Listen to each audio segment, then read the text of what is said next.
Fala galera, mais uma vez eu, Alexandre Magalhães, na resenha com Magalhães, para falar dos times do futebol brasileiro e dos campeonatos que estão em curso. Brasileirão 2024, 31ª rodada. Rodada que tivemos muitos problemas de arbitragem, alguns problemas escrotos, alguns problemas que beira, né? Melhor, a desconfiança total, né? Porque existem alguns erros que você para analisar, aí você vai pensar, bom, o juiz é ruim, o VAR é ruim, pô, mas será que o árbitro está querendo ajudar alguém? O árbitro está querendo prejudicar alguém? O VAR está querendo ajudar alguém? Está querendo prejudicar alguém? Ou simplesmente tem alguma coisa realmente a ver com a aposta? Porque teve lances nessa rodada, principalmente de pênalti, que olha, eu sei que a arbitragem é ruim, que o VAR é fraco, mas essa rodada pegou pesado em alguns. Pegou muito pesado, que infelizmente beira a desconfiança. E aí, não tem nada a ver com o assunto Campeonato Brasileiro, mas você vai para a bola de ouro, o mundo inteiro falando do Vinícius Júnior, e a bola de ouro vai para um espanhol. O espanhol joga bola, sim, joga bola. Boa. Quem está na crista da onda é o Vinícius Júnior. Você gosta ou não, tem aí o seu clubismo. Mas, irmão, já vi sim outras bolas de ouro sem merecer. Acho que outros mereciam antigamente. O Xavi, Iniesta, foram grandes jogadores, mas pegaram um período ali de Messi, Cristiano Ronaldo. Vou falar uma coisa aqui que talvez alguns não gostem. Teve uma ou outra bola de ouro que foi para o Messi, para o Cristiano Ronaldo, que eles não estavam tão bem assim, mas essa bola de ouro dada lá pelo jornal francês, sei lá, lá da França, bom, na boa, não tem mais, como é que eu vou falar, não é critério, não tem mais crédito nenhum. Essa bola de ouro e um monte de merda é a mesma coisa. Bola de ouro, um monte de merda não equivale a nada. Ah, eu sou bola de ouro. Porra. Você tem mérito para isso? Isso é complicado. E aí você pega, na Europa, onde a bola de ouro tem armação, tu imagina aqui no Brasil. É bem complicado isso.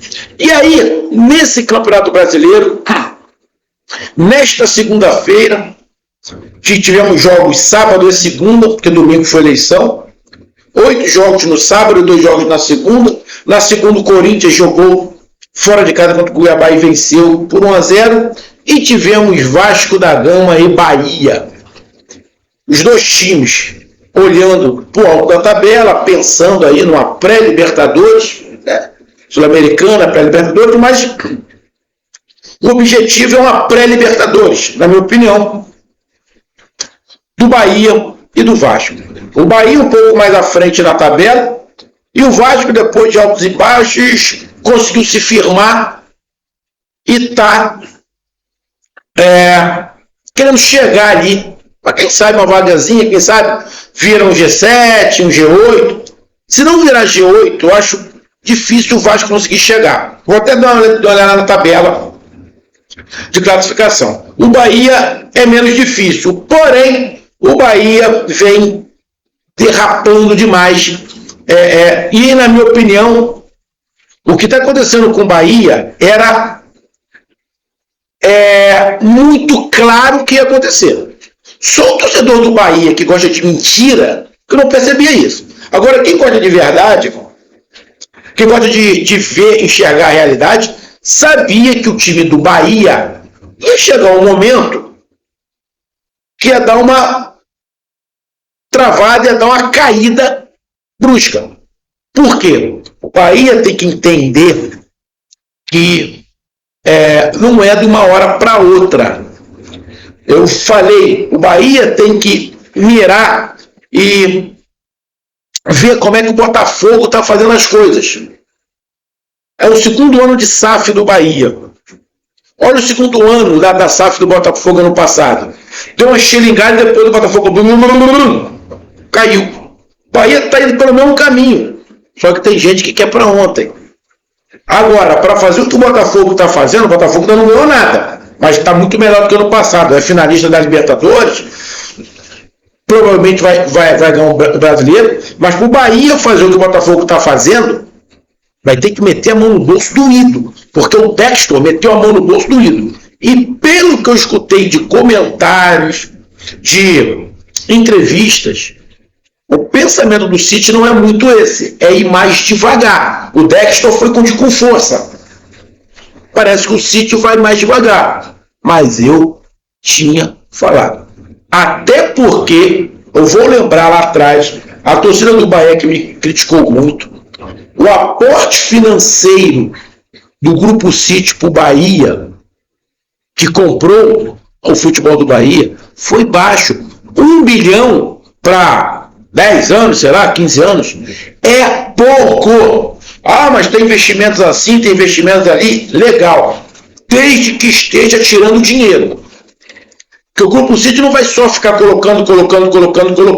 Ele vai querer tirar. Até agora o Grupo City não tirou absolutamente nada. Chega uma hora que ele vai querer tirar. É negócio. Então se enfrentaram Vasco da Gama e Bahia e deu Vasco da Gama 3-2. Dois tempos completamente distintos. Mas pelo que o Vasco fez no primeiro tempo, o Vasco mereceu a vitória. Então é sobre esse jogo rapidamente que a gente vai falar. Então eu peço a você, meu amigo torcedor vascaíno, meu amigo torcedor do Bahia, que está triste, eu peço que você curta, compartilhe, inscreva-se no canal, dê o seu like, ative a notificação, coloque nos comentários. Entre no nosso WhatsApp, que está aqui embaixo na descrição do canal. Você marca seu nome, o time que você torce, que eu coloco você no grupo do seu time, só para lembrar, para falar de futebol, né, para falar de política e religião. E se você quiser ajudar o canal a crescer, você pode ajudar através do Pix, que é o número do nosso WhatsApp, você pode ajudar através do Superchat, quando estiver falando live, ou você pode ajudar através do clube de membro do canal com uma grande aqui embaixo de azul. E agora você pode ajudar o canal a crescer através do Valeu, que esse coração que se for ao lado compartilhar. Bom, e só para falar rapidamente aqui, eu não gosto muito de torcida organizada. Tá? Tem muitos amigos de torcida organizada, mas eu não gosto. Tá? Mas não sou contra, tá? Nunca participaria. Acho que a torcida organizada de respeito, de direito, de fato, é importante para o clube, mas as torcidas organizadas que a gente vê hoje não é isso. Olha o que a torcida organizada do Palmeiras fez. O Palmeiras tem que ser punido. Ah, mas não foi o Palmeiras, mas a torcida organizada. Se a torcida organizada, com certeza deve ter um contatozinho com diretoria. Torcida organizada é complicado. Olha o que aconteceu, tacaram fogo em ônibus do Cruzeiro. O Palmeiras nem jogou com o Cruzeiro. Então, é bem complicado. E a gente não é muito diferente o que acontece nas outras. Nem na do Vasco e nem na do Bahia. Ah, o do Bahia não é assim. Mas em algum momento a torcida organizada do Bahia já foi violenta, já fez M também. Eu não sou muito a favor, mas respeito quem é. Entendo que seria necessário, desde que fosse torcida, não fosse marginais, que não estão nem aí para o clube, nem aí para o jogo, e fazem o que fizeram a torcida do Palmeiras, o que fez a torcida do Peñarol, e dentre outros que a gente já viu por aí. Então vamos lá para a gente falar rapidamente aqui sobre o jogo. Vamos lá. A classificação.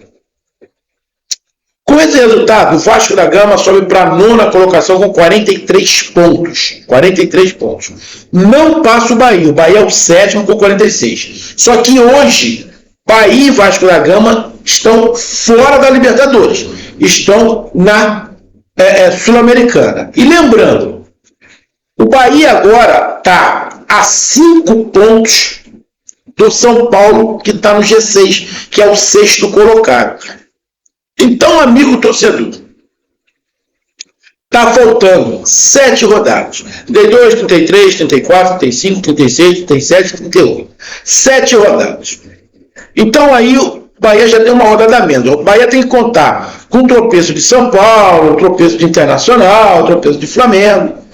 Cada rodada que passa está ficando mais difícil para o Bahia atingir o objetivo da Libertadores. E isso vale também para o Vasco, que está mais atrás. O Vasco hoje está a 8 pontos do G6.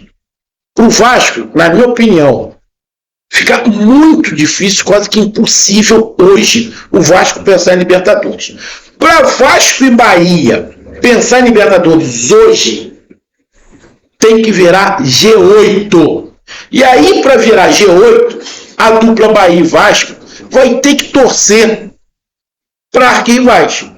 Vão ter que torcer para o Flamengo ganhar a Copa do Brasil e o Botafogo ganhar o Campeonato Brasileiro. Ou Palmeiras. Até o Fortaleza. Acho que o Fortaleza hoje está mais fora da briga pelo título. Então o Botafogo e o Palmeiras. Então vai ter que torcer para o Botafogo e o Palmeiras ganhar o Campeonato Brasileiro, um dos dois. Botafogo, de repente, vamos lá, o Palmeiras ganha o Campeonato Brasileiro, o Botafogo ganha a Libertadores e o Flamengo ganha a Copa do Brasil. Aí fica mais gostosinho. Se isso não acontecer, exemplo, o Botafogo ou o Palmeiras ganha só o Campeonato Brasileiro, o Botafogo perde a Libertadores e o Flamengo perde a Copa do Brasil. Só vira G7. Então, e ainda tem a Sul-Americana ali, né? Que vão ver como é que fica aí o Cruzeiro e o Corinthians. Mas, para Bahia e Vasco chegarem numa pré-Libertadores, tem que virar G8. E aí a gente vai aqui pro jogo. Vamos aqui pro jogo. Vamos lá. A gente pega os números do jogo. O Vasco deu 15 chutes, o Bahia 12. O Vasco 8 em direção ao gol, o Bahia 7. Posse de bola, um pouco mais do Bahia, 48 para o Vasco, 52 do Bahia. Precisão nos passos, acima de 80% dos dois. Faltas, o Vasco fez mais faltas do que o Bahia, mas também não foi muito. Foi 11-9. Cartões amarelos 3-2, impedimentos 2 para o lado do Vasco, escanteios 2 para o Vasco, 4 para o Bahia. Mas vamos resumir isso aqui. Os números estão bem parelhos. E por que estão bem parelhos? Foi 2 tempos completamente distintos. O Bahia fez uma partida horrorosa no primeiro tempo. Conseguiu ainda fazer um gol. O Bahia estava tomando de 3-0 no primeiro tempo, não estava vendo a cor da bola. Bahia todo espaçado. A torcida do Bahia, que sempre pede mudança. Tem que mudar. O Rogério Ceni resolveu ir com o padrão. Everton Ribeiro, Carlos Alexandre, João Lucas e Cauli. Dos 4, o que caiu menos de produção é o Everton Ribeiro, por incrível que pareça. Mas você ainda tem um ataque funcionando boa. Para pensar em ganhar alguma coisa, com todo o respeito que eu tenho a todos os jogadores, mas não dá para você pensar em ganhar alguma coisa com o Everaldo e Tassiano de atacante. Tá bom? Não dá. O goleiro vira e mexe, dá uma mãozinha de alface, como deu em os gols. E aí, esse time colocado pelo Rogério Ceni estava espaçado. Na verdade, a impressão que dá é que o Bahia estava sem vontade de jogar. O Bahia não estava competindo. O Vasco ganhou todas as bolas no primeiro tempo. Todas. Deitou e rolou. O Bahia fez 2 gols, fez boa partida. Depois teve até uma discussão lá dentro do goleiro do Vasco, já no segundo tempo, um xingando o outro lá. Mas o Emerson Rodrigues abre o placar. Depois tem um pênalti. Que eu, na minha opinião, achei o pênalti muito discutível, igual foi uma porrada de pênalti que tivemos essa rodada, que não foi nada e marcaram o pênalti. Achei o pênalti também discutível. E o Bahia depois faz um golaço, né? Fora da área, entrada da área ali, fazendo 3-0. A impressão que se dava tinha acabado o jogo. e que o Bahia tinha que se segurar para não tomar um saco. E aí o Rogério Ceni resolve mudar logo, porque tinha coisa que não estava funcionando, tinha jogador que não estava andando em campo, não estava vendo a cor da bola.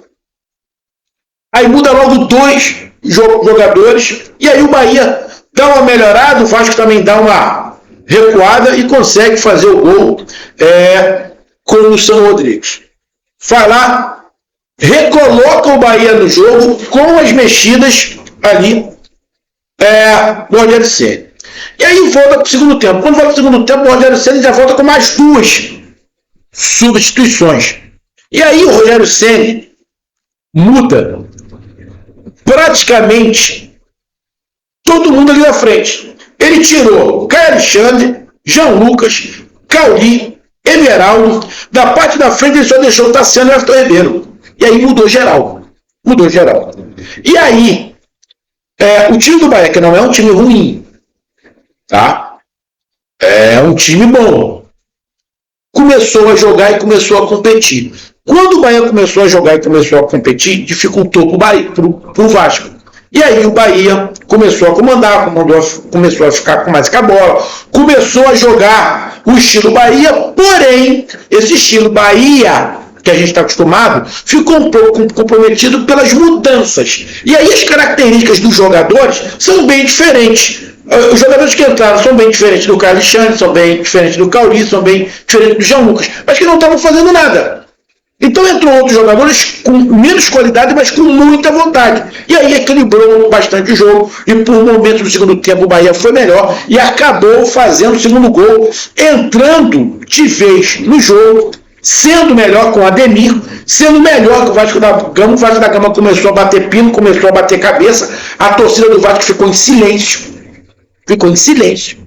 porque estava muito mais perto do Bahia fazer o terceiro empatar do que o Vasco fazer o quarto.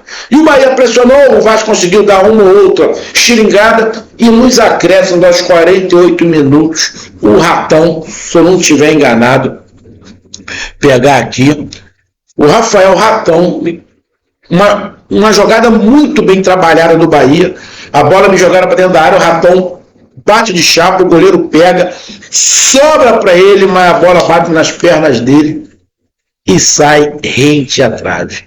Era para ter sido um empate. E aí é a minha opinião. O Bahia perdeu.